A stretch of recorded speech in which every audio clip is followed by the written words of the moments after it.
Hello, I'm Dr. Jane McCartney. I'm a chartered psychologist in the UK and I'm fascinated by all things human behaviour, but especially crime. So please remember, I'm not diagnosing anybody in these videos and I'm just speculating about what somebody's thoughts may have been. So today I'm going to look at the case of Joanna Dennehy, whose crimes are also known as the Peterborough Ditch murders. I'll give a bit of background about the case. I'll offer some of my analysis at the end and we'll look at some of the personality factors and maybe some of the thoughts that were going through Dennehy's head when some of the crimes were being committed. In April 2013, the body of local property developer Kevin Lee was found in Peterborough. He'd been stabbed to death and had been dressed in a black sequin evening dress. Also found were the bodies of John Chapman and Lucas Slaboretsky. The one thing that tied these three bodies together was local woman Joanna Dennehy. Kevin Lee had been her landlord, Slaboretsky had been a drinking and drug-taking partner, and Chapman had been a housemate of Dennehy's, so had known her quite well. A few days later, in Herefordshire, some miles from Peterborough, two separate to each other men were walking their dogs and they were suddenly set upon by Dennehy. She would stab them from behind and she stole one of the walkers' dogs. Both of these men would survive. They were picked completely at random. The police knew exactly who they were looking for in relation to the three murders and the two subsequent attacks in Herefordshire. It was Peterborough local woman Joanna Dennehy. She would be arrested along with her accomplices, and when the case went to court, she would plead guilty. She was given a whole life sentence, which means that she will never be eligible for parole and will never be released. In the UK, there have only been three women that have been given these sentences. There's Joanna Dennehy, Rose West and Myra Hindley. This means that they will spend the rest of their lives in prison. And it's interesting, there's a little connection with Rose West, which we'll come to shortly. So if we look at Dennehy's background, nothing spectacular. She was brought up a pretty fairly working class, but nothing that sticks out as being a issue or a problem later on, or could become an issue or a problem later on. She had siblings. She would have two children with a former partner, and she wasn't interested in her children. She was really only interested in the drugs and the drink and not having to work and just kind of that kind of life. She wasn't really interested in them, and subsequently they were brought up by their father. But that's just giving you a little bit of background about her. And if we look at her, it's interesting, when she was put first in prison, they found a potential plot that she was looking to. This is before she went to trial. This is when she was waiting. And they found she'd written in a diary quite why she thought that anybody wasn't going to read a diary in prison. Heaven only knows, but that's part of her personality, which I'll come on to in a second. But they found that she'd written out a plot that she was going to kill a male prison guard. She was going to remove one of his fingers. So, the biotech of being able to open doors. I think she was kind of being a little bit more sophisticated than British prisons really were, but that's what her plot was. And maybe she'd got this from some fantasy or some things she'd read or seen in the past. But she was definitely going to kill and dismember a male prison guard, and then she was going to escape. And because of this, and because she was considered to be such a danger, she was put into solitary confinement, which she would say was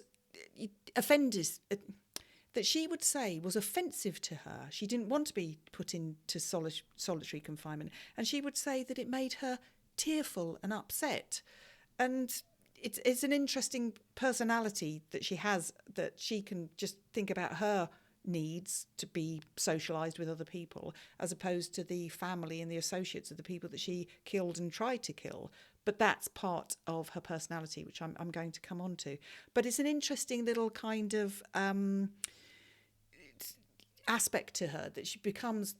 So she's obviously very narcissistic in her personality, and what we would call a an entitled narcissist. She wanted what she got. Apparently, she would say, after she'd killed one of the first people, she'd say this to the police, that she found it very Moorish and she'd got a taste for it. So I think she was just trying to be shocking in front of the police and the judge. I don't know if this actually kind of went to I don't know if those sentences actually were read out in court or not, but she's trying to be shocking. She's trying to be noticeable. And there's that sense of entitlement and grandiosity that she has. But it's interesting that when she was put into solitary confinement and she has nobody at all to play up to, she becomes the vulnerable narcissist. She becomes teary. She becomes upset. She threatens to self-harm because she's not getting her own way. And I find that a very interesting aspect of her character. So if we look at her personality, and we'll use the Ocean 5-factor personality model, which stands for openness to new experiences, which she was very high on, conscientiousness, which very low, extrovertism, very high. She enjoyed playing to a crowd. She enjoyed people knowing who she was. Agreeableness, I would say, was pretty low. It's not completely low, but fairly low. They're, again, with a lot of killers, they can be agreeable in certain situations if they think that it's going to benefit them in some way or another. So it's never completely low, but it's pretty much on the low score. And neuroticism, I would say that it was pretty low as well. She wasn't particularly neurotic about what was going on in her life or the impact that she was making on others. She was only really concerned about herself. So I'd put that pretty low. So now if we have a look at what some of her thoughts may have been around some areas of this case. And when she was killing the 3 men that were just dumped in the ditch, remember one of them was dressed in a sequin black going out dress, she would have been thinking, you've wronged me in some way or another. I don't know the details of whether it was to do with she believed that somebody had stolen from her, that they taken drugs or drink from her, but in some way she would have convinced herself that she had been wronged by these 3 men and they deserved exactly what they got. And it's very interesting that the guy, Kevin Lee, that was dressed in the black sequin dress, there's a sense of humiliation attached to that. And I have read some reports, I'm not entirely sure if this is true or not, that the dress was actually pulled up to expose his genitalia. So it's making the statement of, you have wronged me completely and you will suffer for this. And more importantly, the rest of the world will know, because she knew that she was inevitably going to get picked up for this. She pleaded guilty right from the beginning. She knew that she was going to have to answer for these crimes. And she's sending a message out there. She's sending a message out to the court. She's sending a message out to the prisons, because that's where she knows she's going to end up. Don't mess with me. I'm an important person. I'm a very violent person. So you mess with me at your peril.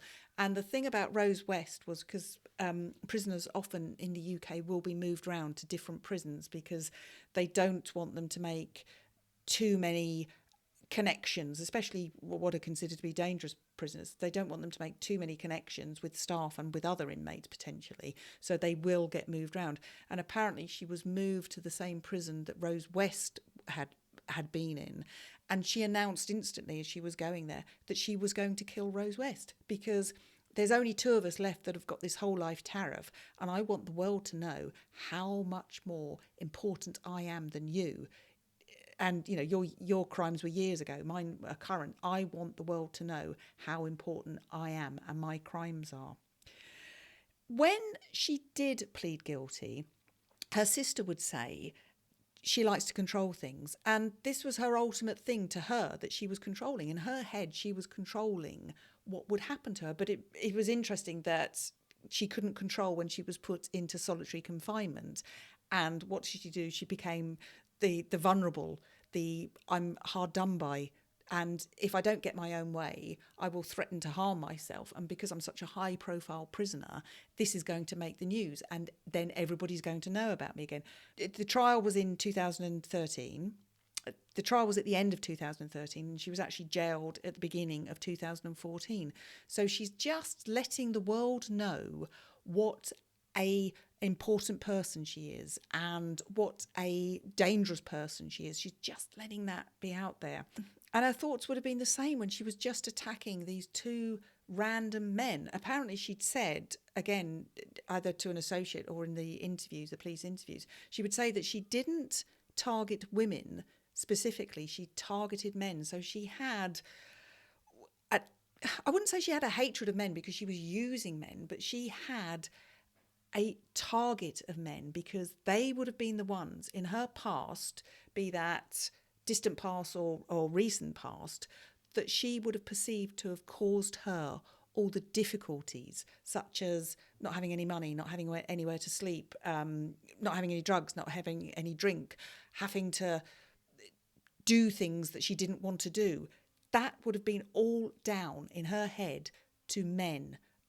I wouldn't even say it's a kind of a patriarchy. It's not even sophisticated enough for that.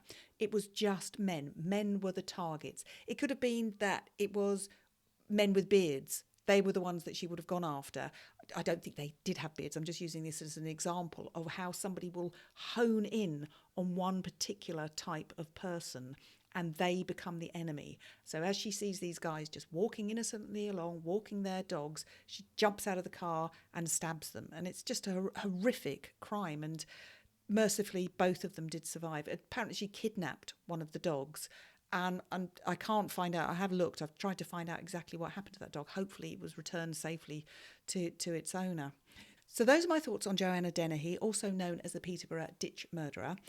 If you have any comments, please do put them below. I'm always interested to read what people have to say. And please do like, subscribe. And if you look on my channel, there's plenty more psychological analysis of different crimes. And it's just a hugely interesting topic, which I hope I've been able to share with you. So until next time, thanks ever so much for watching. Keep safe and goodbye.